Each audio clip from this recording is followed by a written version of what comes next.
don't run. Hello, kitty.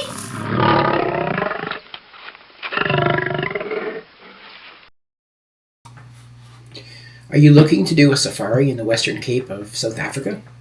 There are lots of options available. Here's our thorough review of Buffelsdrift Game Lodge near Oudtshoorn, about a 5-hour drive from Cape Town. The area is called the Klein Karoo.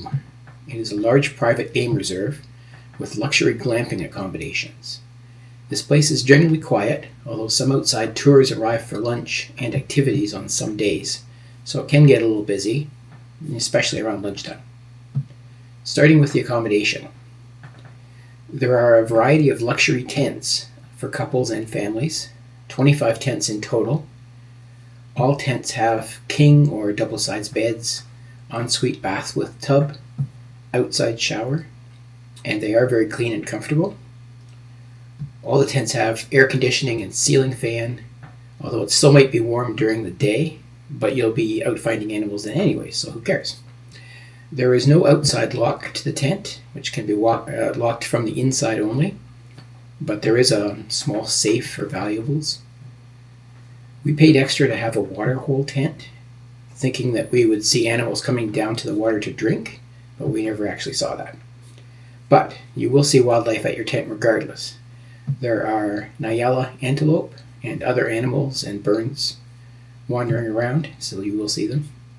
There are 3 hippos in the water hole, which seem to spend all their time in the water, but you can walk down to the pond to see them. You don't need to be situated right at the water hole. You'll probably only see the tops of their heads most of the time, though.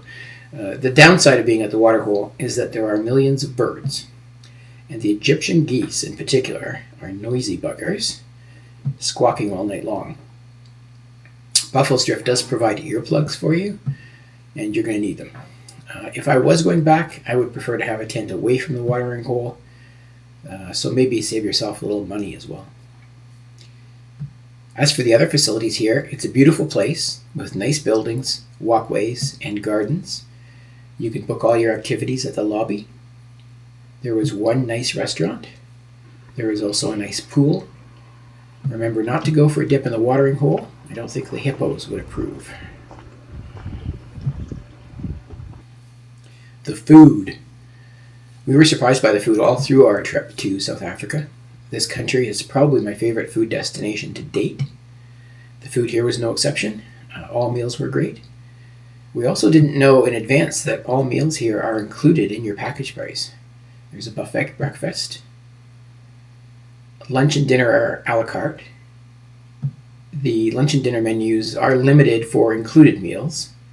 Many menu items are not included, but there are still lots of options, lots of included items, including some local game meats like venison and ostrich, so you don't have to worry about extra meal costs if you don't want to.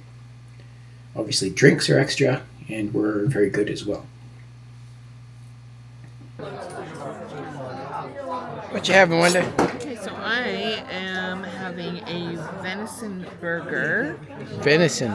With, looks like there's, what did they say was on it? A feta cheese and like a cheddar cheese, some bacon, some sauteed onions, potato wedges, and a salad, which they have an amazing dressing here. I have no idea what it is, but it's really flavorful, and I quite like it. I would like to figure it out to have it at home.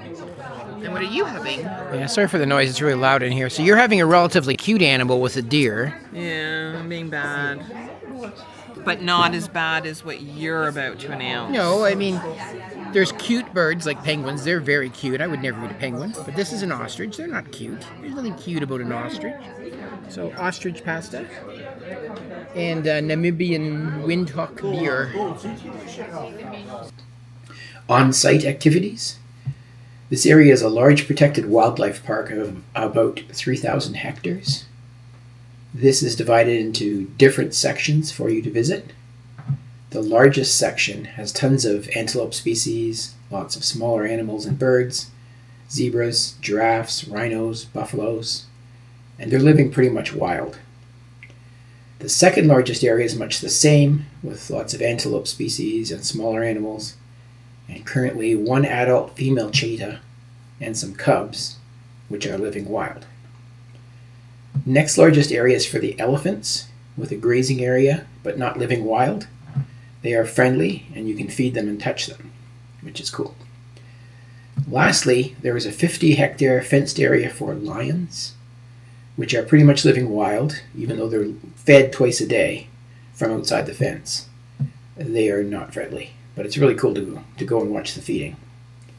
The game drives were amazing, with lots of animal sightings, comfortable open-air Land Rover vehicles, and friendly and informative guides. Oh, I don't know. You got lions on one side, Okay, guys, and rhinos on the other.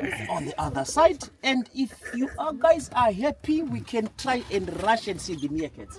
So if we do come across And them, certainly lots of all that we do giraffes. is just move the vehicle out of the road and we keep quiet. They will pass without disturbing us. Okay. White rhinos are... I think this is pretty typical for wildlife reserves in the Western Cape. The animals here live pretty much wild, but are managed to some small degree. If you want a totally wild safari experience, you would be better off going to Kruger National Park in the east or to another country in Africa. There are also off-site activities, and we didn't realize that these are also included in the package price. Just get your vouchers from the lobby, and you can visit these on your own. They're just a short drive away.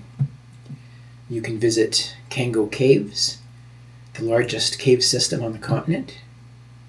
There's also Kango Ostrich Show Farm. We can definitely recommend both of those. No, I can't. Okay, buck it back, keep it close to you, walk back, yes. They just want the food, nothing else, yes. I mean, it's worth coming just for this, people. Step forward, there you go. Good. Anyone else? That's the weirdest You thing. good? We also went to Kango Wildlife Ranch, which is really just a small zoo. And I would likely only recommend it to families traveling with children. There was also a local winery, which we were not able to do. They said they were full at the time, but I suspect there was a wedding or some other event going on. There's also a meerkat adventure, but you'd have to get up really early in the morning, and we didn't want to do that. We had a great time here, and we do recommend Buffelsdrift for your once-in-a-lifetime African safari. Glamping safaris in Africa are fairly expensive, and I think costs here are kind of middle of the road. There are different packages available, which vary by season, but expect to spend about 300 Rand, or about $170 per night. We spent 4 nights here, and it was certainly worth it. Anyway, hope this helps your decision where to go in South Africa. There is a lot more of South Africa and other countries in Africa as well to come, so stay tuned and subscribe.